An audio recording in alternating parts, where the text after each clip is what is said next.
만왕의 왕 천지인 참 부모님께 경배 올리겠습니다. 경배. 바로 천일국 국가를 하겠습니다.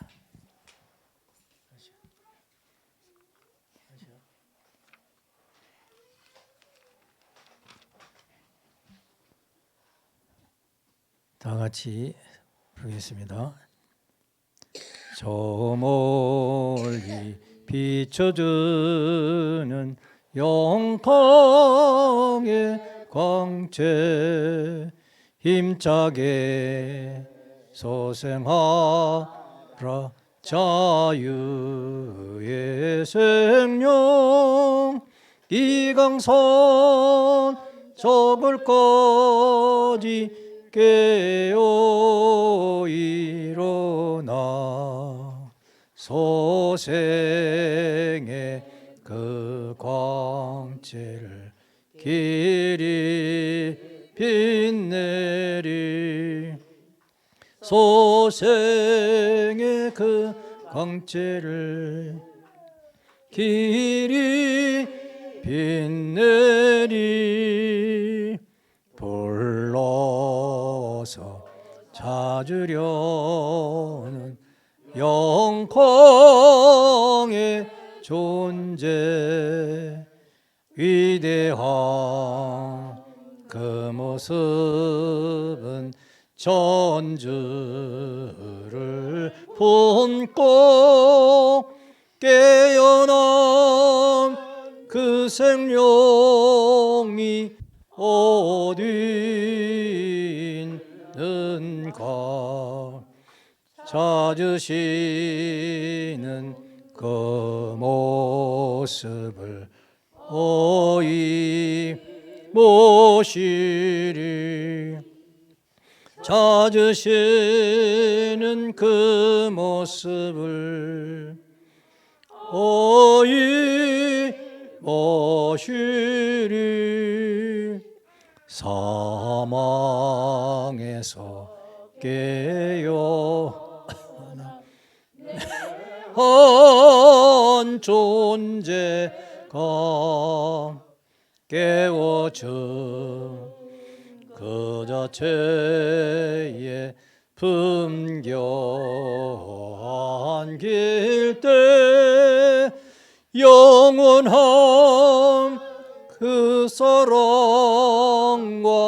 위로의 소리 길이 길이 즐기며 영광 누리라 길이 길이 즐기며 영광 누리라 영광에 안긴 것도 그의 은사요 사랑에 지혜함도 그의 은사이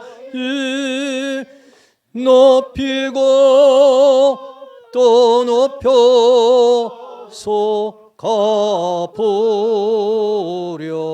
하나 부족함에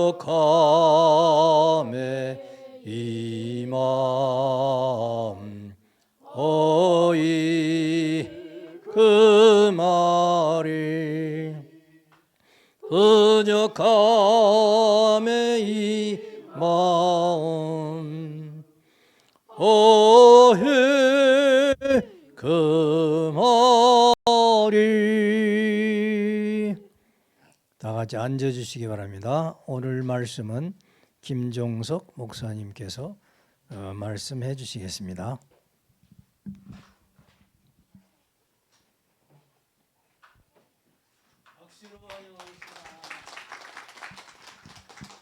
환영해 주셔서 감사합니다. 먼저 말씀 전에 이대왕님 양이분께서 3대 왕권을 모시고 한국 일본 순회 일정을 소화하시고 천주사적인 대승리를 하고 오신 이대왕님 양이분께 먼저 감사의 그리고 환영의 박수를 먼저 올려드리고 싶습니다.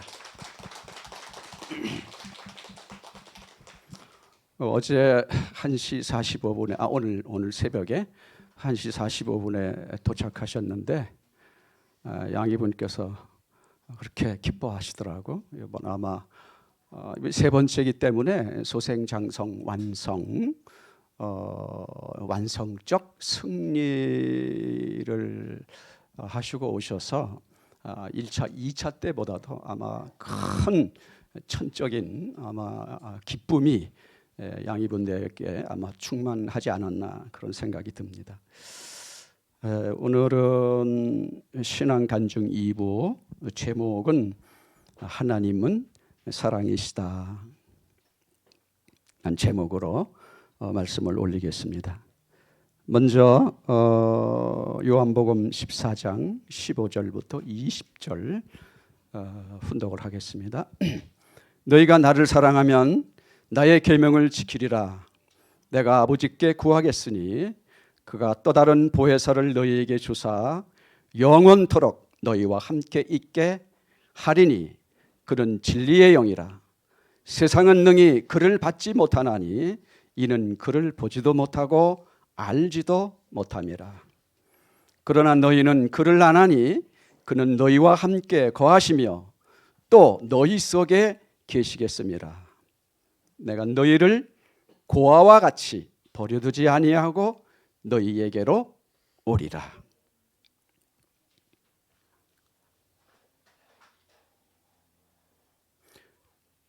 조금 있으면 세상은 나를 보지 못할 것이로되 너희는 나를 보리라. 이는 내가 살아있고 너희도 살아있겠음이라. 그날에는 내가 아버지 안에 너희가 내 안에 내가 너희 안에 있는 것을 너희가 알리라. 다음은 참 아버님 말씀 천성경에서 좀 훈독하겠습니다. 모든 것을 포용하고 용서하는 사랑은 누구로부터 시작된다고 보십니까? 사랑은 인간으로부터 출발하고 있는 것이 아닙니다. 사랑은 주체 되시는 하나님으로부터 시작됩니다. 하나님은 사랑으로 인간을 창조하셨습니다. 그리하여 인간으로부터 사랑을 맞이하기를 바라십니다. 그 사랑을 다시 인간에게 되돌려 줌으로써 사랑을 완성하게 되는 것입니다. 통일세계의 말씀입니다. 사랑은 절대적입니다. 그 절대적인 사랑 앞에는 절대 지식, 절대 능력, 절대 권한을 가진 하나님도 절대 복종합니다. 말씀 선집 123권 136쪽입니다.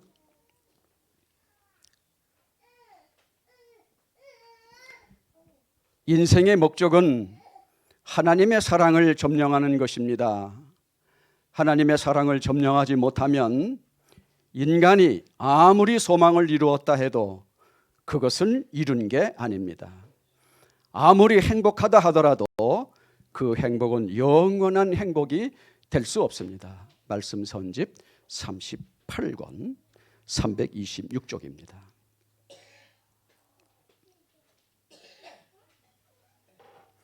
이 세상에서 가장 거룩한 것은 참사랑입니다. 참사랑은 하나님으로부터 출발합니다. 하나님이 존재하신다면 그 외에 길은 없습니다. 하나님이 진심으로 바라는 것은 참사랑의 길이며 참사랑의 길을 통하지 않고는 하나님 앞으로 나아갈 수 없습니다. 하나님은 사랑을 통해 보고 듣고 먹고 만져보고 싶다는 것입니다. 인간도 하나님으로부터 사랑의 입맞춤을 받는다면 내부가 폭발할 것 같은 희열을 느낄 것입니다. 하나님의 바람은 여기에 있는 것이지 다이아몬드나 보석을 소유했다고 해서 기쁘다고 하시지는 않습니다. 통일세계 1986년도 9월호 말씀입니다.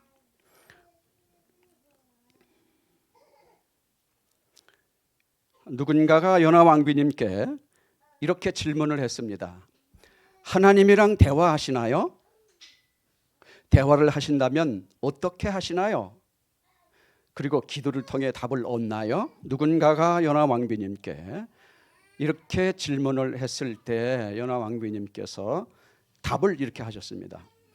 요한복음 16장에서는 예수님 자신이 돌아가시기 전에 성령을 보내서 자신의 보혜사로서 자신이 일을 대신하신다고 말씀하셨습니다.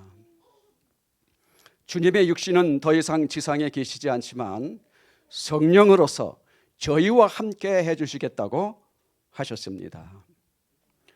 제가 하나님과 대화하시나요? 라는 질문에 왜 갑자기 성령을 이야기할까요?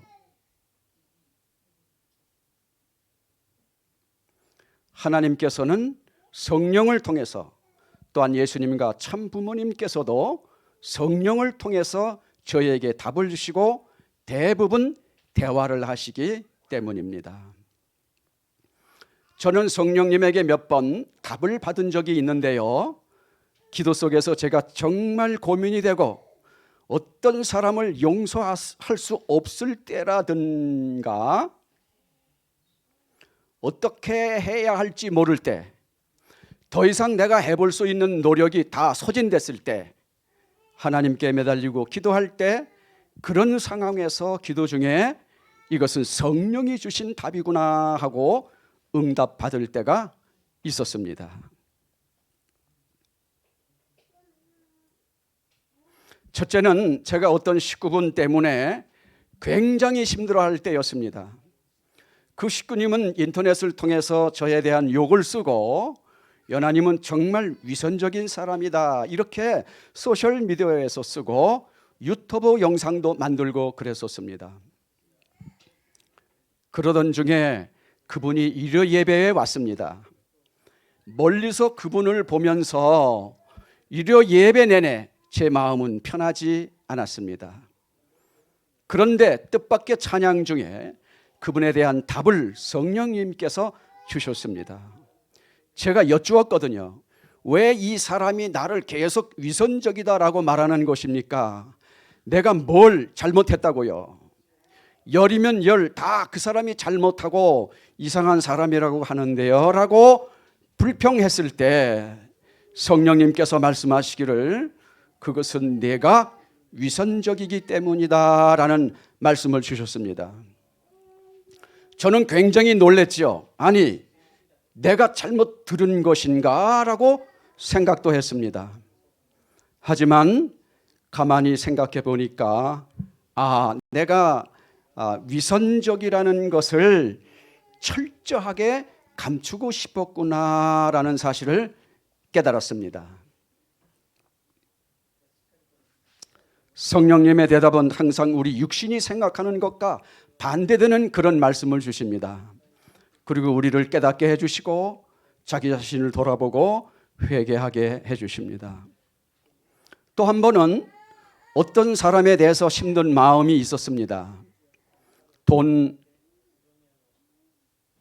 문제도 관련이 있었기에 더욱더 복잡했습니다. 그 문제 때문에 잠이 오질 않아 새벽에 나가 우두커니 앉아서 새벽 하늘을 바라보고 있는데 그때 성령님께서 저에게 말씀을 주셨습니다. 주님 마음으로 내가 널 용서해 주었듯이 그 사람을 용서해 주라고 하는 말씀이셨습니다. 이런 대답은 사실은 저의 육신적인 생각으로는 절대 할 수 없는 생각이었습니다. 저는 그 사람에게 화내고 싶고 소리 지르고 싶었지요. 하지만 하나님께서는 그 반대로 성령을 통해서 저에게 응답으로 주시는 겁니다.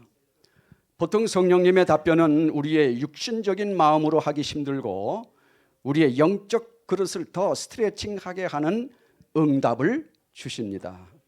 우리를 더 겸손한 자리에 놓게 하는 대답을 주십니다. 그러나 성령님의 대답은 동시에 우리를 궁극적으로는 더 자유롭게 하고 해방, 석방케 해 주십니다. 어떠한 영적 대답이 우리를 더 어둡게 하고 우리를 진실로부터 더 숨게 한다면 그것은 성령님이 아닐 가능성이 많습니다.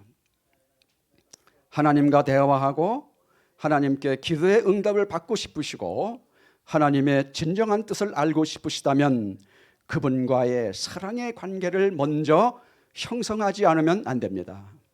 어떤 사람들은 주님과의 사랑의 관계, 즉 믿음의 관계를 만들지 않고 하나님을 테스트하는 식으로 만약에 이것을 들어주시면 내가 하나님을 믿을게요 라는 형식으로 주님과 타협이나 거래하려고 하는데 이것은 하나님과 대화하는 바람직한 방법이 아닙니다. 또한 진실로 하나님과 대화하고 싶고 성령님께 답을 듣고 싶으시다면 그 관계에 더 많은 시간과 에너지와 사랑을 투입해야 합니다. 그 말은 하나님의 말씀인 성경과 원리강론과 참부모님 말씀을 더 읽고 그분이 원하는 방향의 말씀이 무엇인지를 깨닫고 또 주님께서 만드신 교회라는 공동체에 투입하고 헌신적으로 참여하는 것을 말합니다. 십자가의 고난에 처한 예수님을 3번이나 배반한 베드로에게 부활하신 예수님은 내가 나를 배신했다고 정죄하지 않으셨습니다. 시몬의 아들 베드로야 너는 나를 진실로 사랑하느냐라고 물으십니다. 하나님께 기도하고 응답을 받는 것과 또 하나님과 대화하는 것은 주님과의 사랑의 관계를 쌓은 후에 주신 부산물과 같습니다. 할렐루야. 이것이 누군가가 연하 왕기님께 묻고 그것을 인스타그램을 통해서 답한 내용입니다. 인스타그램을 보다가 연하 왕비님의 이 글을 보고 감동이 되어 언젠가 기회가 되면 이 글을 본문으로 하여 말씀을 전하고 싶다는 마음이 들어서 저의 컴에 이 글을 저장하였습니다. 저는 개인적으로 연하 왕비님의 글이나 말씀을 들으면서 성서와 원리에 대한 깊이와 지식의 넓이를 느끼게 됩니다. 평소에 성서 공부를 많이 하신다는 것을 느꼈습니다. 모든 질문의 답을 성서에서 찾으시고 답하시면서 원리의 중심이신 참 부모님과의 관계로 풀어내시는 것을 보면서 많은 감동이 되었습니다. 그리고 이런 질문들이 더 많이 나와야 하고 답하는 공동체가 되어야 우리의 신앙이 더 튼튼해지고 신앙의 격이 올라간다고 봅니다. 그래서 저는 이 시간 이 물음을 저 자신이 받았다면 어떻게 답할 것인가를 나에게 물으며 말씀을 드리고 싶습니다. 지난번에 1부 간증에 이어서 2부 간증을 좀 올리겠습니다. 지난번 어디까지 말씀드렸는가 기억나십니까? 제가 미국에서 도망 왔잖아요. 거기까지 말씀드렸습니다. 편지 한 장 남기고 아버님 죄송합니다. 한국으로 돌아가야 되겠습니다.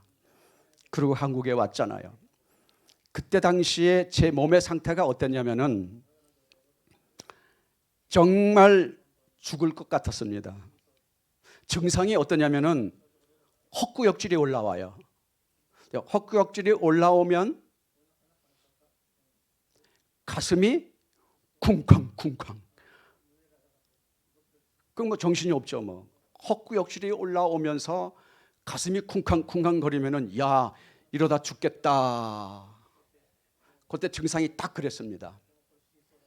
그래서 여기 있다가 내가 제명에 못 살겠다 싶어가지고 미네소타 교장 하다가 한국에 돌아왔습니다.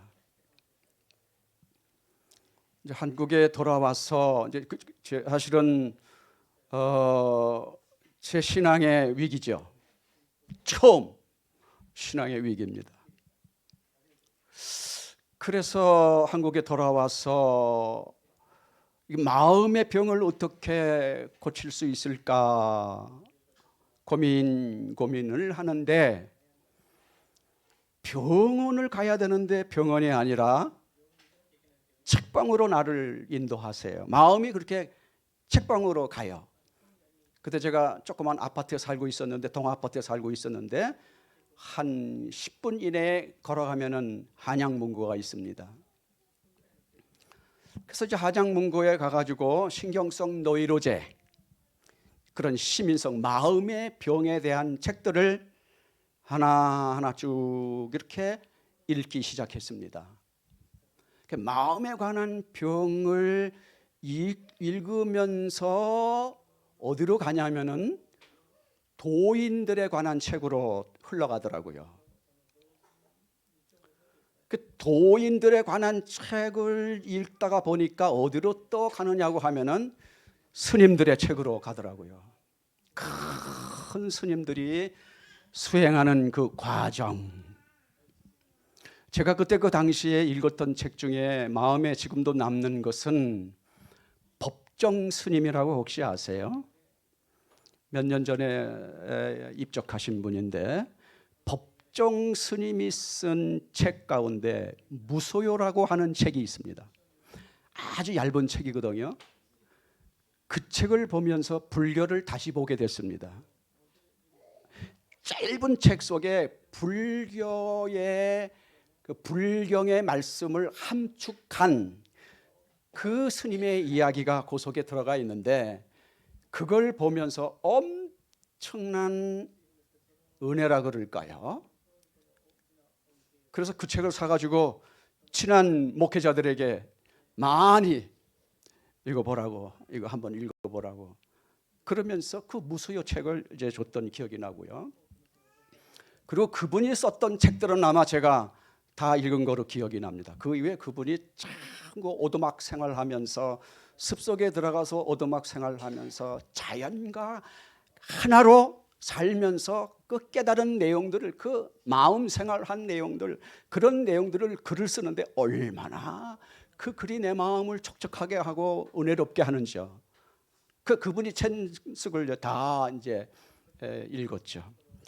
그리고 두 번째 기억나는 책이 서경산 스님이 쓴 이복의 저승 갈 때 무엇을 가지고 가려나 하는 책도 굉장한 도전을 받았습니다. 그 책 내용 가운데 보면 이 서경산 스님이 하루는 자신의 자아성찰을 위해서 한겨울에 생애를 보관하는 장소가 있어요. 옛날 시골 마을에 가면은 나이 드신 연세 있는 분들은 아실 거예요. 그걸 생애뚝이라 그래요.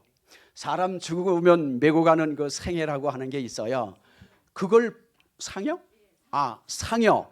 그걸 보관하는 장소인데 그 조금 좀 무섭잖아요. 거기 가기가. 그러니까는 마을에서 좀 떨어진 곳에 상여를 보관하는 곳이 있는데 이 스님이 거기에 들어갑니다. 한겨울에. 정말. 그리고 한 겨울 동안 수행을 하는데 얼마나 추운지 말이죠. 발가락이 얼어요. 동상이 와요. 그런데도 끝까지 버티고 수행하는 걸 보면서 제가 많이 반성했습니다. 그 다음에 엿장수, 대표적으로 엿장수 스님이라고 있습니다. 이 효봉 스님인데 이분 전적이 판사예요. 근데 판사인데 이분이 하루는 판결을 잘못하는 바람에 애꿎은 사람이 감옥살이 하다가 사형을 당합니다. 사형 당하고 난 다음에 자기가 실수해. 이 사람 무죄예요. 자기가 판결을 잘못해서 한 생명을 죽이고 나니까 도저히 판사를 할 수가 없어요. 그래서 법복을 벗고 엿장수를 하면서 돌아다닙니다. 전국을 돌아다니면서 엿을 팔면서 고행 아닌 고행의 길을 자복하고 회개하는 거죠. 그러다가 스님이 돼가지고 토굴에 들어갑니다. 토굴에 들어가는데 토굴은 진짜 죽는 마음으로 들어가는 거예요. 사생결단하고 들어가는 거예요. 딱 밥 한 끼, 물. 그리고 거기서 정말 오랫동안 수행 정진을 하다가 토구를 팍 차고 나옵니다. 확철대오해가지고 큰 깨달음을 얻어가지고 나와서 큰 스님의 삶을 사시는 효봉 스님. 그런 책들을 읽으면서 제 자신이 통일교회 목회자로서 나름대로 기도하고 정성을 들인다고 드려왔지만 내가 언제 내 자신의 문제를 해결하기 위해서 이분들처럼 죽기 살기로 수행을 해봤는가, 기도 생활을 해봤는가 할 때 그런 것이 없더라고요. 물론 나도 모르게 7일 금식을 해야 축복받는다 그러니까 했지, 내 문제를 해결하기 위해서 우리가 금식한 거 아니거든요. 3일 금식, 7일 금식 많이 했잖아요. 그런데 어떻게 보면 내 스스로 우러나서 내 문제를 해결해야 되겠다, 하나님을 만나야 되겠다, 그런 마음을 가지고 한 게 아니란 말이에요. 해야 되니까 철야도 하고 금식도 하고 나름대로 했지만 이 스님들처럼 정말 목숨 걸고 수행한 적은 없거든요. 그러니까 참 부끄럽더라고요. 야, 이분은 아버지도 모르고 하나님도 모르고 원리도 모르는데 이게 자기 문제를 해결하려고 깨달음의 길을 목숨을 걸고 왔구나 하는 걸 생각하니까 참 부끄럽더라고요. 그래서 그렇게 흥미진진하게 큰 스님들에 대한 책을 읽다가 결국은 어디로 흘러가느냐고 하면은 단전호흡으로 흘러가더라고요. 그때 당시에 단전호흡이 굉장히 센세이션했습니다. 그래 저도 궁금했어요. 도대체 이 기라고 하는 게 실체냐? 그럼 내가 한번 해보자. 단전의 기본적인 책들 읽으면서 김태영 씨라고 하는 영문학 저널리스트예요. 이 작가가 쓴 책이 있습니다. 생활선도 체험기라고. 이분이 생활선도 체험기라고 하는 실제 자기가 단전호흡을 하면서 체험된 내용을 소설 형식으로 글로 썼는데 그때 당시에 아마 70권이 나온 것 같아요. 그걸 제가 빼곡하게 가가지고 매일매일 서점에 가가지고 그걸 전부 다 읽었습니다. 생활선도 체험기. 정말 마음 공부를 하고 싶은 분들은 이 책을 권면하고 싶습니다. 거기에는 3일 신고, 참전개경, 우리 민족의 할아버지들의 우리 민족의 할아버지들이 발견해 놓은 책들, 그런 부분들, 그 다음에 성경, 그 다음에 등등등 이런 많은 그런 경전들을 이분이 나름대로 해석을 해 나간 책인데 정말 읽어볼 만한 책입니다. 그래서 그런 책들을 읽다가 결국은 명상으로 흘러가더라고요. 이 명상에 대한 이야기를 좀 해볼까 합니다. 수행이나 도에 관한 말씀을 아버님은 많은 부분들에 대해서 말씀해 놓으셨습니다. 그리고 우리 이대왕님께서도 다 아시다시피 모든 종교를 설립하시면서 수행을 해오신 걸 압니다. 여러분 지난주에 김용명 군사님께서 그런 말씀하셨어요. 400일 동안 왕님 모시고 수행을 하면서 주사도 맞고 약도 먹고 보약을 먹으면서 그 수행 과정을 거쳐서 훈사님이 되셨다고 하는 말씀, 저는 그 말씀이 은혜가 됐습니다. 그냥 스쳐 지나갈 수 있는 부분이 아니에요. 왜냐하면 수행이나 그런 도에 관한 생활은 어떻게 보면은 기본이기 때문에 그렇습니다. 근본입니다. 그런 도나 수행에 대한 근본적인 생활을 하지 않고는 내 마음의 중심을 세울 수가 없습니다. 마음의 중심이 세워지지 않은 상태에서는 성령이라고 하는 분을 경험할 수 없어요. 내 마음이 왔다 갔다 하는데 타락성 중심하고 이랬다 저랬다 불평불만하고 좋을 땐 하하하 나쁠 땐 입이 나와가지고 울뚝불뚝하는 그런 마음으로는 아버지를 만날 수 없기 때문에 그렇습니다. 우리 통일교회 신앙은 제가 볼 때는 너무너무 위대하시고 높으신 천지인 참 부모님을 만나서 신앙을 하다가 보니까 문제가 많았다고 나는 봅니다. 그건 무슨 말이냐? 소생기에 해당하는 종교적 경험이 전혀 없어요. 그리고 장성급에 해당하는 기독교적 신앙이 전무합니다. 성경을 읽은 분들이 없단 말이에요. 식구들은 말할 것도 없고 목회자들도. 그런 토전 위에 점핑해가지고 성약시대의 참 아버님 원리 말씀을 듣고 성약시대의 말씀, 차원 높은 말씀을 소화할 수 있겠냐 이거예요. 소생장성이라고 하는 성장 과정을 무시하고 완성적 성약시대의 말씀이 얼마나 그것이 내 마음의 채가 되겠냐, 말씀의 채를 이룰 수 있겠냐 이 말이에요. 그러니까 이게 어려웠다 이 말이에요. 아버님이 우리들 보면 맨날 야단치잖아요. 가짜라고, 도둑놈들이라고.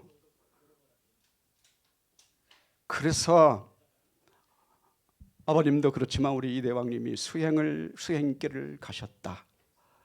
그리고 그것을 우리 여기 계신 3대 왕님께 전수하시면서 그 길을 걷게 하신다.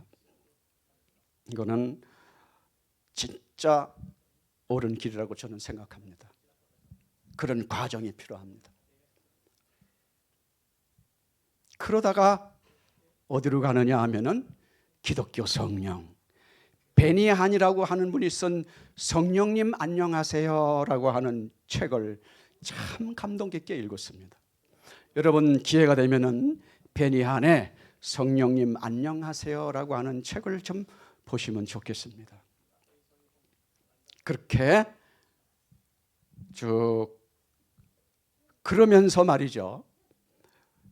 제가 이 기에 대해서 궁금해가지고 책을 보고 책에서 하라는 대로 집에서 연습을 했습니다.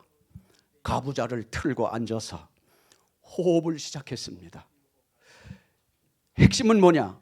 수단전, 나의 의식을 단전에 놓는 거예요. 내 의식을 단전에 놓고 들으셨다 내셨다 들숨날숨을 하는데 핵심은 뭐냐? 이 단전에 두는 겁니다. 이 단전은 위치가 어디냐? 배꼽에서 아래로 3cm, 그 3cm에서 속으로 3cm, 거기를 전문가들은 단전이라고 그럽니다. 그 단전이 뭐냐? 해부하면 안 보여요? 없어요? 그런데 그 단전으로 우주의 기가 모인다는 거예요. 단전 그릇에 기가 모여가지고 이 기가 우리 몸을 통해서 경락을 통해서 유통이 된다, 흐른다 이거예요. 마치 마른 논에다가 물을 대면 낮은 것부터 쭉 차들어가지고 꽉 차가지고 농사할 수 있는 논이 되잖아요. 마찬가지로 우리가 타락했기 때문에 이 기가 다 우리 속에 충만하지 않다는 거예요. 그래서 억지로라도 단전 호흡을 하면서 우리 안에 기를 모아가지고 그 기가 앞에서 뒤에서 그걸 뭐 인맥 동맥이라고 그래요. 그래서 그것이 소통됨으로 말미암아 본래의 건강한 몸으로 마음과 몸이 조화를 이루어서 불성의 자리로 혹은 신성의 자리로 가는 것이 단절이 이야기하고 있는 핵심 사항입니다. 그래서 저도 그때부터 이제 수행에 들어갔습니다. 수행 훈련입니다. 훈련에 들어갔습니다. 가부좌를 틀고 앉아서 단전에 의식하면서 호흡을 하기 시작했습니다. 그렇게 하기를 수십일. 그런데 참 놀랍게도 말이죠. 요 배꼽 및 단전이 미지근해져요. 그러니까 이거 봐라. 기라고 하는 게 말로만이 아니고 실체네. 더 열심히 했죠. 정말 밤잠도 안 자고 수행에 몰두했습니다. 그러니까 어느 순간 미지근하다가 따뜻해지다 뜨거워지더라고요. 우와, 기는 있구나. 반드시 기라고 하는 것은 허황이 아니구나. 그냥 말만이 아니구나. 내중에 알고 보니까 기는 뭐냐? 원리에서 말하는 만유 원력의 형상적인 심이더라고요. 양적인 심이에요. 음적인 심입니다. 그래서 더 심취해가지고 열심히 단전호흡을 했더니만은 꿈틀꿈틀대기 시작해요. 그러니까 경락을 통해서 기가 흐르기 시작하는 거예요. 꿈틀꿈틀 앞 이쪽 저쪽에 막 물이 차듯이 꿈틀꿈틀. 그러면서 내 몸에 변화가 오는데 머리가 맑고 마음이 가뿐하고 몸이 가벼워지는 거예요. 그렇게 단전호흡을 통해서 어느 정도 몸이 회복이 돼가더라고요. 그러면서 얼마나 머리가 맑고 마음이 맑고 몸이 가벼운지 계단을 2계단, 3계단씩 뛰어다닐 정도로 그렇게 가벼워지더라고요. 그래서 어느 정도 건강이 회복돼 갔습니다. 그런데 더 이상은 안 되겠더라고요. 왜? 선생이 없다 보니까 혼자는 한계가 오더라고요. 왜? 인맥, 동맥이라고 그래가지고 앞에 경락을 채우고 그것을 뒤로 또 경락을 또 그걸 돌려야 된다는 거예요.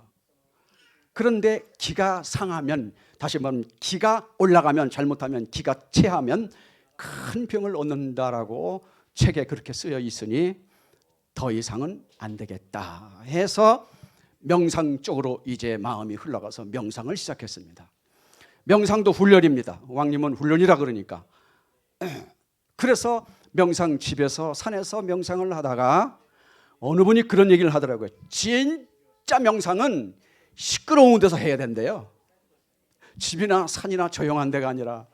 그래서 자기는 전철을 타고 명상을 한다 그러더라고요. 그래? 그럼 나도 한번 해볼까?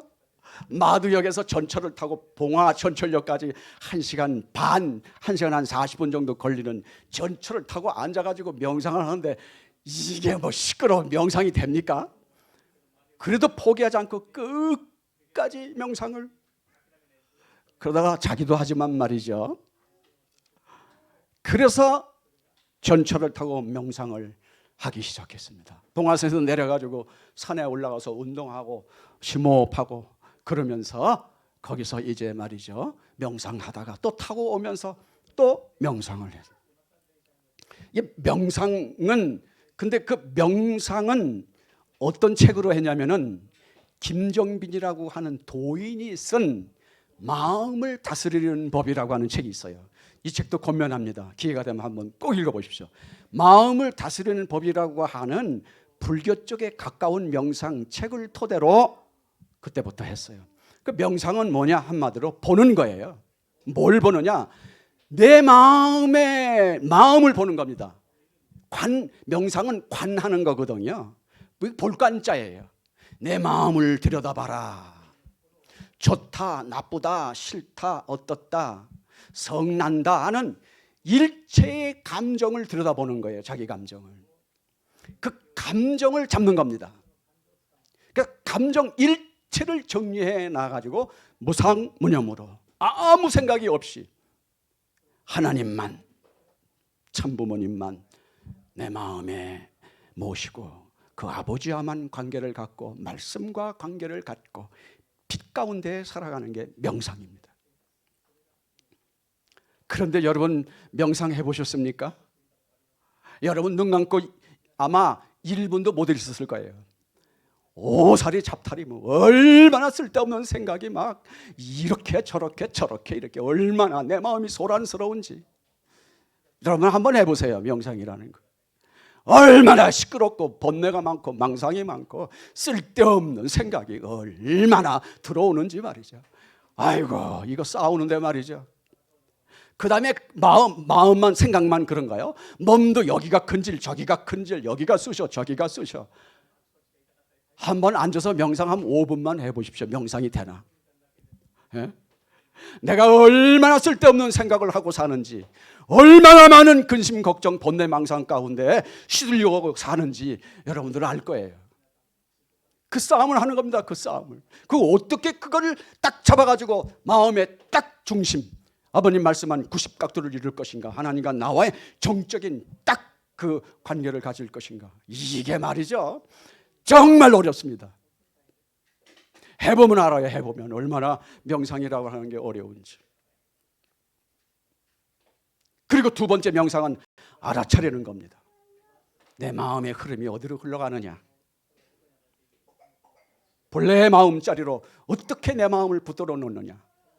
그걸 딱 중앙에 붙잡아 놓고, 그래서 그런 명상을 통해서 우리 마음이 본래의 마음자리로 돌아가는 겁니다.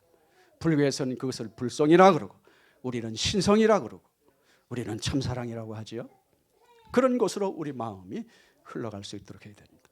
그런 과정을 거쳐서 마지막으로 아까 말씀드린 것처럼 기독교의 성령에 대해서 공부를 하게 됐죠. 읽었죠. 그렇게 수행에 심취해 있을 때 강남교구의 정홍 목사님께서 내가 미국에서 돌아온 것을 소식을 들으시고, 나 아무도 모르죠. 혼자 와 있으니까요. 집에 있지 말고 강남교구에 와서 수련을 좀 맡아서 부목사로 일을 했으면 좋겠다는 말씀이 계셨어요. 정홍 목사님께서 어떻게 그 소식을 듣고를 저를 불러주셔서 강남교구 부목사로 그때 1박 2일 수련을 매일 매주 한 달에 2번인가요? 이렇게 했을 때 가서 이제 있다가 정홍 목사님께서 곽회장에게 나에 대한 보고를 하니까 성화사 상무로 또 부르셔서 성화사 상무로 가 있다가 서울 기동대 단장 마치고 이제 그때 이제 제가 이제 목회 발령을 받아서 간 곳이 재란시 있는 교회, 망원, 마포 망원 교회. 그래서 이제 망원 교회에 가서 이제 목회를 하다가 그때 당시 참 아버님께서 목회자들에게 하나님 날 청평에 들어와서 40일 수련을 하라는 명을 하셨습니다. 전국의 목회자들에게 하나님 날부터 1월 1일 하나님 날부터 40일 수련을 하라. 2차, 3차까지 진행이 됐는지 저는 확실히 기억이 안 나더라고요. 훈사님 혹시 기억이 나시나 모르겠습니다. 2차인지 3차인지 아무튼. 그런데 그때 이제 아버님 말씀 가운데 40일 수련을 하라고 하는 말씀을 하시면서 그때 하신 말씀이 영계를 알아야 된다. 영계를 통하지 않으면 안 된다.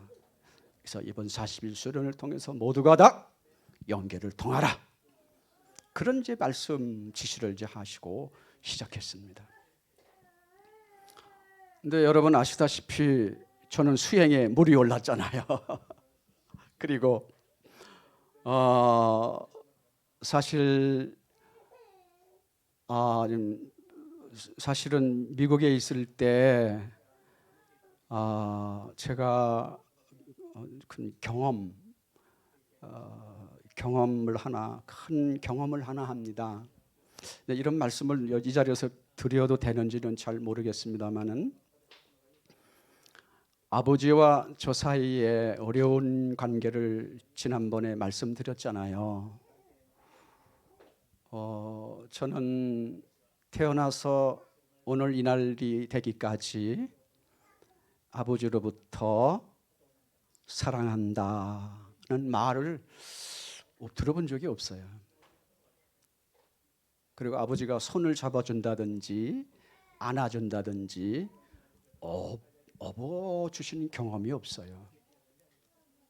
그냥 항상 두려운 분, 무서운 분, 눈을 마주칠 수 없는 분. 아버지와 나 사이에는 나도 모르는 칼바람이 불어와요. 그러니까 내가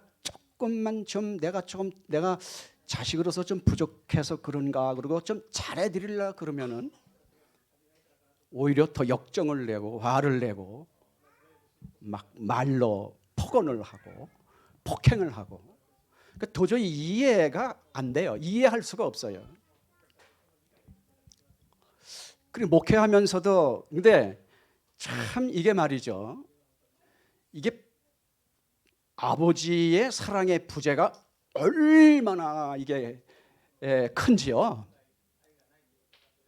정말 이제 예를 들면은 놀이터에서 아버지하고 아들하고 재밌게 놀면은요, 나도 모르게 눈물이 쏟아져요. 아이고, 우리 팔자 타령하잖아요. 아이고, 나는 무슨 팔자가 이래가지고 사랑을 받고 인정을 받고 살아야 할 부모 자식 간에 어떻게 이렇게 매만 맞고 욕만 먹고 어떻게 이러고 하는가. 그 부재가요. 이야, 그러니까 정말 자녀들은 엄마 아빠의 사랑을 충만하게 받아야, 그래야 사랑이 꽉 차요. 정서적으로 안정이 돼요. 그래서 저는 그 부모의 사랑의 부재 때문에요, 늘 외로워요. 허전하고. 그러니까 좀 신앙 안 했으면 아마 죽었을 거예요. 나는 아버님이 나 살렸다고 생각해요. 아버님이 나를 부르시지 않았으면, 원리라고 하는 그 과정을 통과하지 않았으면 죽었을 거예요. 제명이 못 살았을 거예요. 그런데 말이죠, 그 원인을 알았습니다. 그 원인을. 그냥 미워서 그런 게 아니에요. 아버지도 알고 보니까요. 여러분 말씀드렸잖아요. 우리 아버지가 12살 때 6.25 전쟁남으로 말미암아 양친 부모 다 잃고 졸제 5 형제들이 뿔뿔이 흩어져가지고 남의 집에 머슴살이 하면서 매 맞으면서 구박받으면서 자랐으니 그 정서가 뭐 어떻겠어요. 그대로 나한테 왔죠. 그런데 그랬기 때문에, 고생하셨기 때문에 마음이 모질어져서 강박해서 그랬는가 보다 했는데 그게 아니더라고요. 1992년도 한마다가 미네소타 대학에 강연하러 오셨어요. 10년 만에 오시는 겁니다. 92년도인가, 내가 92년도에 갔으니까 93년 됐나 모르겠습니다. 그러니까 막 식구들이 막 좋아가지고 10년 만에 오시니까 말이죠. 식구들이 막 좋아가지고, 야, 미국 식구들 신앙이, 나는 그냥 뭐 미국 식구들은 한국 식구들만큼 신앙하실까 그런데 아니더라고요. 얼마나 모시는데 뭐 하루는 맞아 그 와서 사실 수 있는 그 말이죠, 하루 자고 가시는데 말이죠, 호텔 룸을 뒤집어 놓더라고요. 이야, 그 호텔 방이 얼마나 깨끗하게 청소되어 있어요. 그런데 뭐 의자 뭐 딱 들어가지고 파우더 해가지고 뭐 하고, 이야, 그렇게 정성을 다하더만요. 그때 미국 식구들 신앙을 다시 봤습니다. 야, 모시면 신앙이 이분들도 우리 같구나, 똑같구나. 괜히 선민의식 가질 필요 없구나. 뭐 잘났다고 괜히 뭐 한국에서 와가지고 뭐 그럴 필요 없구나. 이분들도 최선을 다해서 모시더라고요. 이제 내일 오시는데 오늘 저녁에 이제 식구들이 12시까지 이제 회의를 하고 가셨어요. 그러니까 저도 이제 12시 이후에 잠이 들었죠. 꿈을 꾸다가 그냥 내가 그냥 혼비백산해 가지고 그냥 자리에서 벌떡 일어나요. 그 꿈 내용이 뭐냐? 제가 논선 훈련소에 가가지고 훈련생으로 훈련을 받고 있어요. 교육하다가 쉬는 시간인데 그 중대장이, 교관이 나만 불러내요. 누구 나오라고. 그러지만은 말이죠, 나오라고 그래놓고는 막대기로 동그라미를 이렇게 그려요. 그 삽을 하나 턱 던져주면서 나한테 파래요. 지금 다른 사람은 지금 교육받고 지금 50분 교육하고 10분 쉬는 시간에 날 불러내가지고 그러고 있으니까 말이죠. 어쩔 수 없죠. 부르니까. 그래, 삽으로 이제 다 파고 다 봤습니다. 그러니까 다음엔 물찌개를 뚝 던지면서 논에다가 물을 갖다가 풀어요. 채우래요. 그래, 이제 어쩔 수 없잖아요. 그래, 이제 물을 퍼고 있는데, 물을 날라다가 막 길고 있는데, 아유, 교관이, 중대장이 말이죠, 내 다리를 자꾸 거는 거예요. 와가지고 깐족깐족. 그 참다 화가 나니까 지게닥저기를 벗어놓고는 옆에 있는 돌멩이를 던지니까 막 후다닥 도망가더라고요. 그러면서 침대에서 내가 벌떡 일어난 거예요. 머리가 쭈삣쭈삣. 도대체 이게 무슨 꿈입니까, 아버지? 이건 한마다가 오는데 이거 한마다가 무슨 문제가 벌어지는 겁니까? 아니면 우리 교회 식구들에게 문제가 있는 거, 이게 도대체 무슨 꿈인데 이렇게 혼비백산 잠자려서 일어나게 합니까? 이게 뭡니까? 묻고 또 묻고 마음으로 집중해서 명상하듯이 묻고 묻는데 뭐라고 답이 오느냐? 내 문제다. 내 문제다 하는 순간 깨달음이 오는 거예요. 내 문제다라고 하는 말씀과 더불어 깨달음이 오는데 그 문제가 뭐냐? 아버지와 나 사이를 이간질을 하는 그 교관과 같은 악한 영이 있다는 거예요. 이 꿈을 통해서 이걸 가르쳐 주더라고요. 그러니까 말이야, 신앙생활 37년, 아니 인생의 37년 만에 아버지와 나 사이가 원한에 가로막혔던 담이 단순히 미워서가 아니고 싫어서가 아니고 곧 중대장처럼 깐족깐족 다리를 걸면서 그렇게 이간질, 아버지와 나 사이를 이간질해가지고 부자관계를 끊고 미워하게 하는, 원수가 되게 만드는 참으로 악한 원한에 가로막힌 담이, 그것이 악한 한영에 의해서라고 하는 그 사실을 깨닫는 순간 대성통곡이 벌어지는데 얼마나 제가 울었는지 몰라요. 저는 신앙생활 중에 4번 울었습니다. 이때가 3번째예요. 정말 얼마나 그 막힌 담이 그게 풀리는데 말이죠. 이야, 어떻게 그렇게 눈물이 많이 나와요? 그 서러움이, 그 한이 폭발되는데 감당할 수 없는 눈물이 쏟아지는데 정말 어떻게 주체할 수가 없어요. 그래서 교구장 회의 갈 때 내가 아버지와 나와의 관계와 이 꿈 이야기를 가지고 글을 쓰기 시작했습니다. 이스드 가든에서 아버님 모시고 교구장 회의할 때 내가 보고 드릴 게 있다고, 또 돌아오면서 보고할 때 보고 드릴 게 있다고 그 글을 제가 읽어드렸어요. 아버님께. 아버님 심각하게. 그 편지 내용의 핵심은 뭐냐? 나는 가정사, 내 개인의 문제를 해결하는데 37년, 해결도 아니고 깨닫는데 37년 걸렸습니다. 얼마나 그것이 힘들고 억울하고 아프고 서러운 일인지 그 깨닫는데 37년 걸렸습니다. 그런데 아버님은 구세주 메시아 참부모 만왕의 왕으로 오셔가지고 정적 횡적 사탄으로 말미암아 이 막힌 담을 허는 사명을 가지고 오신 아버님 생애가 얼마나 고단하셨을까 알았습니다. 아버지. 여러분 종적 횡적 알잖아요. 천사장 종으로 지음받은 천사장의 타락함으로 말미암아 종의 입장에서 종으로 양자로 서자로 직계로 참 부모 참 자녀 참 부모 하나님까지 8단계 그 길을 개척하신 분이 누구예요? 아버님이시잖아요. 얼마나 힘드셨을까를 내가 아는 거 아니에요. 내 개인의 문제를 해결하는데 37년 걸려가지고 그 깨달은 거야. 문제 해결도 아니고. 그렇게 죽겠고 그렇게 고통스럽고 그렇게 쓰리고 아팠는데 아버님 그 길을 걸어오시면서 얼마나 고생 많으셨습니까? 그 다음에 횡적 길은 뭐예요? 개인에서 가정, 종족, 민족, 국가, 세계, 천주, 하나님까지 막힌 담들을 이걸 전부 다 해결하고 가신 거 아니에요? 그걸 이대 왕님께서 뭐라고 말씀하셨어요? 7사부활 8단 완성. 한마디로 아버님의 생애는 7사부활 8단 완성입니다. 7번 죽으시고 8번째 부활하시고 8단계 전 과정을 승리하신 아버지. 얼마나 고단하시고 얼마나 힘드셨을까. 그래서 기도하시는 할머니들이 오면은 세상에 뭐 좀 신령한 분들 오면은 나를 위해서 기도해봐라. 기도하다 보면은 대성통곡이 나와요. 아버님을 놓고 기도하다 보면은 대성도 자기도 모르는 눈물이에요. 왜?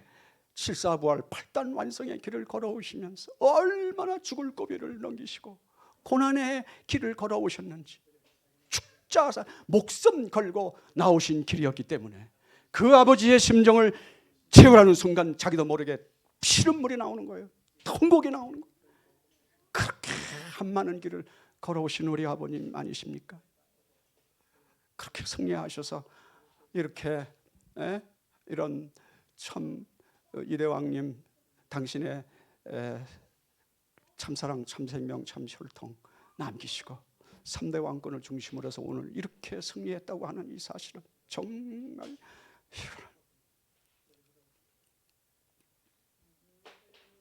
그래서 이렇게 보고를 쭉 제가 드렸습니다.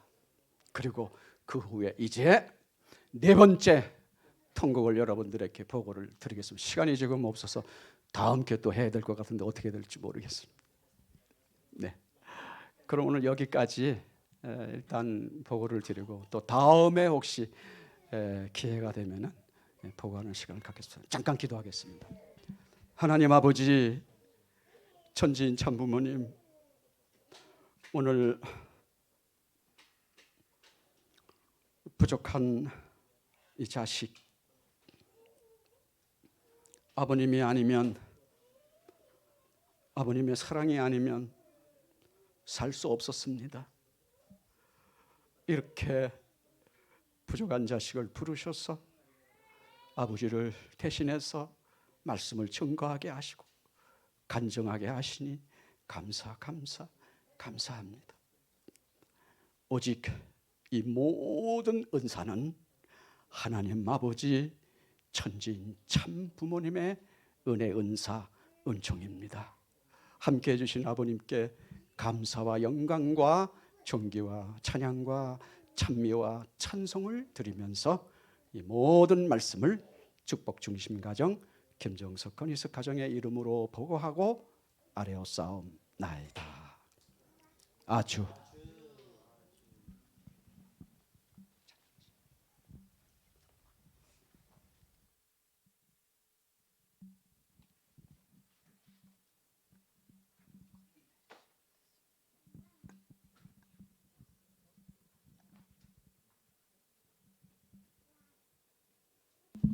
안녕하세요. 수요예배 찬양팀입니다. 시편 23편 4절에서 내가 사망 위에 음침한 골짜기로 다닐지라도 해를 두려워하지 않을 것은 주께서 나와 함께 하심이라. 주의 지팡이와 막대기가 나를 안위하시나이다. 양들은 목자 없이는 살 수가 없듯이 나의 목자 되신 주님 없이는 우리는 살아갈 수가 없습니다. 내가 여호와의 집에 영원히 살길 간절히 소망드립니다.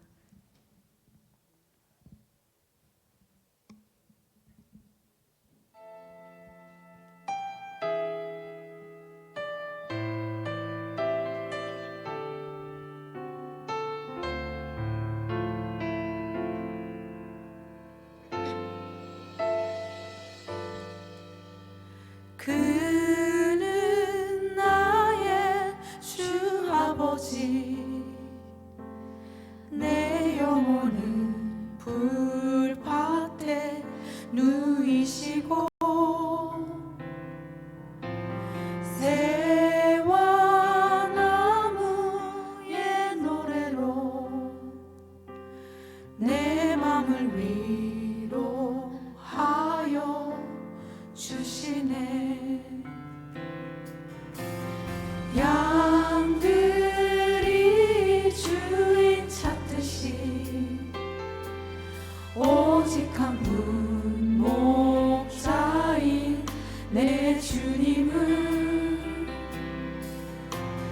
내가 찾고 또 따르니 주 곁에 나를 메어 주소서. 주는 내 피난처, 내 요새 되시니 내 피할 곳은 주뿐이네. 나 돌아갈래 본향 주의 집에서 내 주님 맞아 주시리. 양들이 주인 찾듯이 양들이 주인 찾듯이 오직 한 분 목자인 내 주님을 내가 찾고 또 따르니 때 나를 메어 주소서. 주는 내 피난처 내 요새 되시니 내 피할 곳은 주뿐이네. 나 돌아갈래 본향 주의 집에서 내 주님 맞아 주시리. 주는 내 피난처 주는 내 피난처 내 요새 되시니 내 피할 곳은 주뿐이네. 나 돌아갈래 본향 주의 집에서 내 주님 맞아 주시리.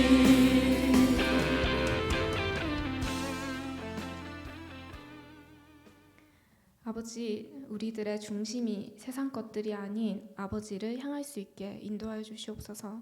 지금 이 순간에도 우리와 함께 살아 숨쉬고 계시는 아버지를 저희들이 중심에 놓고 살아가길 간절히 바랍니다. 내 주님 살아계시기에 다 함께 찬양하시겠습니다.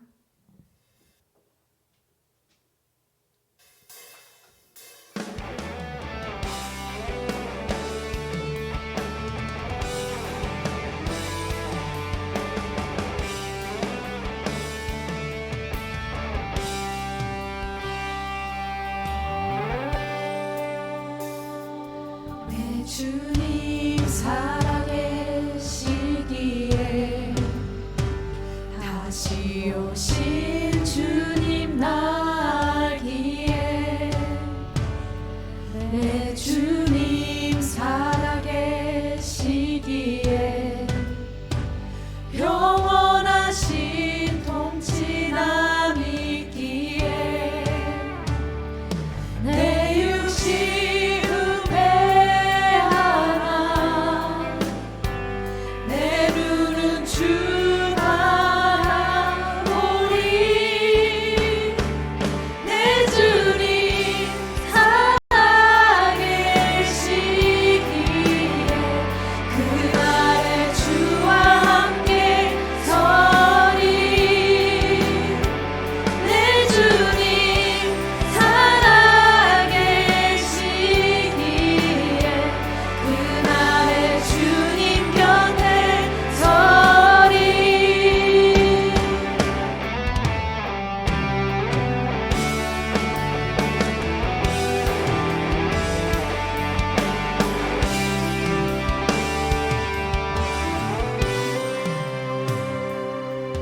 주님 살아계시기에 다시 오실 주님 날기에 내 주님 살아계시기에 영원하신 통치남 있기에 내 육신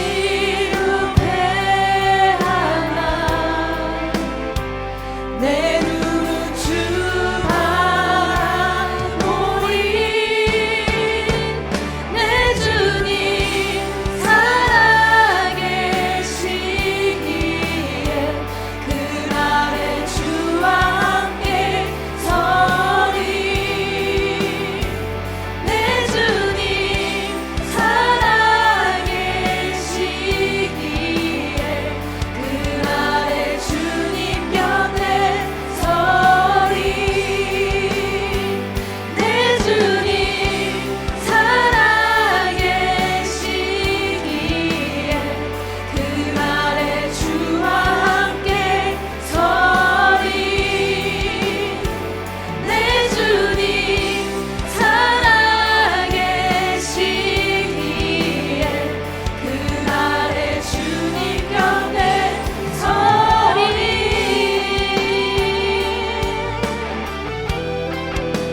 우리들 가는 모든 걸음 주님이 지켜주심을 믿습니다. 마지막 곡 태산을 넘어 홈곡에 가도 다 함께 찬양하시겠습니다.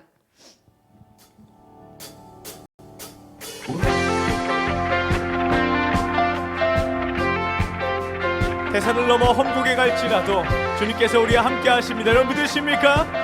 우리 마음속에 주님의 평안이 차고도 흘러넘치길 소망하며 우리 입술로 계속해서 고백하며 나아갑시다. 태산을 넘어 산을 넘어 험곡에 가도 빛 가운데로 걸어가면 주께서 항상 지키시기로 약속한 말씀 변치 않네. 한 번 더 고백합시다. 태산을 넘어 험곡에 가도 빛 가운데로 걸어가면 주께서 항상 지키시기로 약속한 말씀 변치 않네. 하늘의 영광 하늘의 영광 하늘의 영광 나의 맘속에 차고도 넘쳐 할렐루야를 힘차게 불러 영원히 주를 찬양하리. 아멘.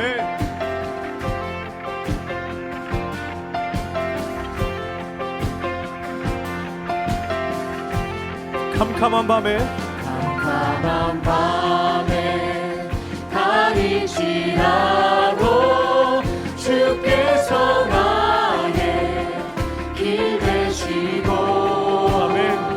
나에게 밝은 빛이 되시니 길 잃어버린 염려 없네. 광명한 그 빛 광명한 그 빛 마음의 바다 찬란한 천국 바라보고 아멘. 할렐루야를 힘차게 불러 날마다 빛에 걸어가리. 하늘의 영광 하늘의 영광 나의 맘속에 차고도 넘쳐 할렐루야를 힘차게 불러 영원히 주를 찬양하리. 하늘의 영광 하늘의 영광 나의 맘속에 차고도 넘쳐 할렐루야를 힘차게 불러 영원히 우리 마지막으로 고백하며 나아갑니다. 하늘의 영광 나의 맘속에 하늘의 영광 하늘의 영광 나의 맘속에 차고도 넘쳐 할렐루야를 힘차게 불러 영원히 주를 찬양하리. 아멘. 할렐루야.